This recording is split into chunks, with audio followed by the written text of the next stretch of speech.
All right, this information is about mentors and how they fit into our life.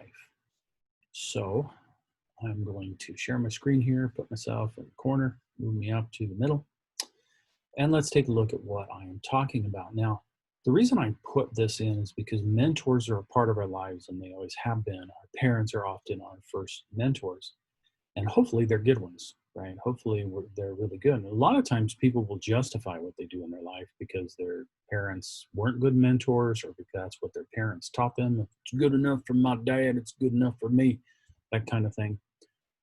Instead of really examining a situation. But really, what we're looking at here is mentors as they fit within our job roles, within our careers. The fact that you'll become a mentor, the fact that you will seek out mentors. And so it's important to know that you as a person are going to go through that process. You are going to enter a brand new job, not know what to do, and seek out somebody that can help you. And when you know that that's happening, you'll be more cautious as to who you're seeking out. So, a mentor, dictionary.com states, a wise and trusted counselor or teacher, an influential senior sponsor or supporter. And then, of course, mentor also means to act as a mentor, meaning that you will help somebody, that hopefully you'll be the wise and influential person, right? That's the hope. And it's important to know that too. I remember really when I decided to add this is when I had a particular student and he was coming into me all the time, talking to me about what he should do in his life. And, I'd say, well, this is a good way or that's a good way. And he really just kind of expected me to give him exactly what he needed to do. And I eventually had to get to the point where I'm like, hey, I can't tell you exactly what to do. You have to figure out exactly what to do. All I can do is tell you what's there and different routes you could go. For instance, he was thinking of business and how would that fit in with the technical abilities he had and so on and so on. I don't know what he's doing these days, but he really expected that of me. And I realized, wow, this kid is really taking me as a mentor to the max. He's expecting too much from me as a mentor because I can't take responsibility for his life, right? All right, so here's some important things that you need to understand. We all have mentors in our life. A mentor is somebody that knows more than what we do in a given area. And so we often use this term mentor to mean something huge and grand, like the person's going to guide me through everything. And we do seek out people like that, but we also seek out really small mentors as well. And I don't mean small as in small people or that their effects are small. I mean that where it's very focused in what we want to do. And in this day and age, we use the internet a lot for that. So for instance, let's fast forward for a while and let's say that you're put on a project and some programming information has changed. And so you now are going to be using a different version of some programming software, but you've never really done that before. And you have to learn how to implement that, not just in a way of how do I get the actual program written, but in a way of how do I put this into my work, right? How do we work as a team with this? Everything has a social aspect to it. When that happens to you, or let's give you another example because maybe you don't want to be a programmer. So let's say you go into a meeting and they're like, well, we need to upgrade this system and that system. I saw this and this is really great. So your boss is like, why don't you take a look at that system and then come back to us and tell us what you think about it. Well, most people would just look and say, well, I'll go online, I'll look at some stuff, and then I'll come back with that information. But part of what you're looking for is an opinion, right? So you're not just looking for, here's what the thing can do. I've got a list of 10 things that it can do. But you're also looking for this industry or this particular person or this company has taken a look at it and implemented it, and this is what they found.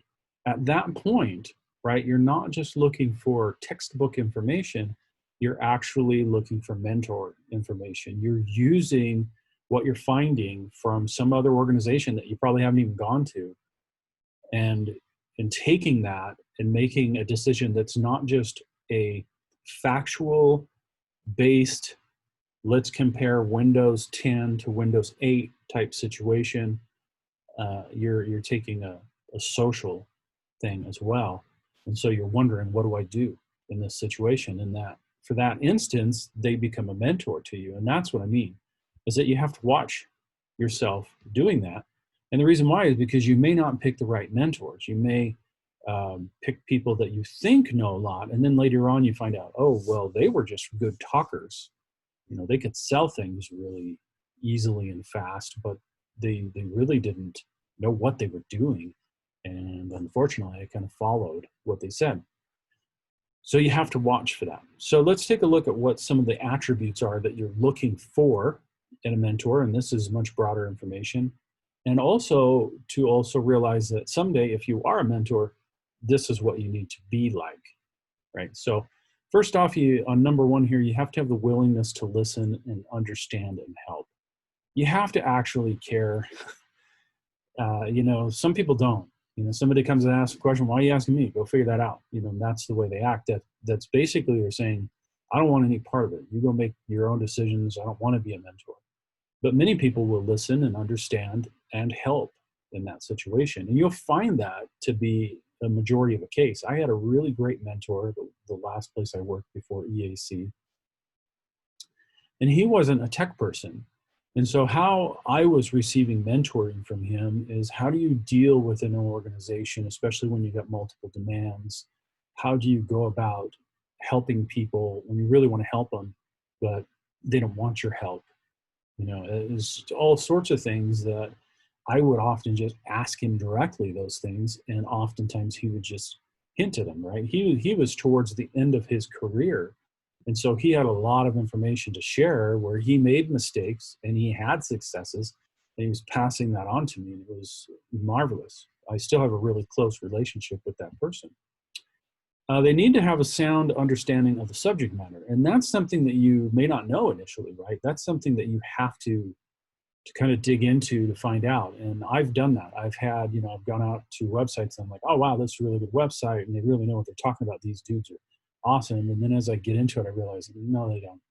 They only know this specifically. And now it's time to go find another mentor because I need more information that they can't give me. That's a web, example. But there's been times in my past that's happened too. I knew somebody that had a sound understanding and I thought they knew everything in this particular subject matter. And then as I, got to know them longer, I go, he's the guy I go to when I need this kind of help. And if I need something else, then I go to this person. She knows, right? And so you do that.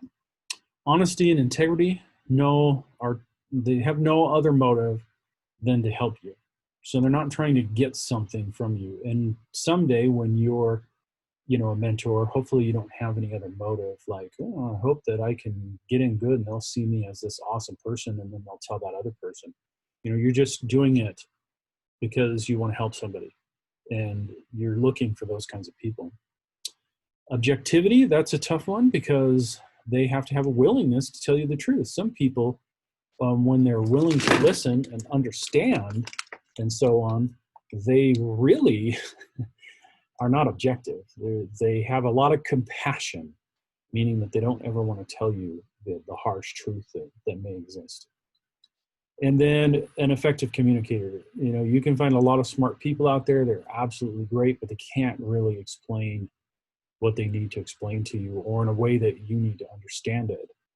And this is important to recognize just because you may see somebody and you're like, well, they're smart. I'm going to go to them and ask them questions.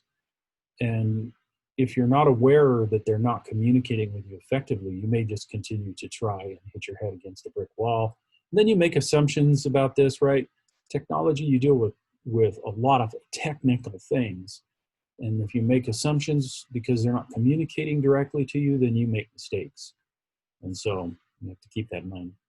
And then they're interested in your long-term success. And you will be surprised at how many people, when you go for help, are very willing to help you, and they are interested in your long-term success.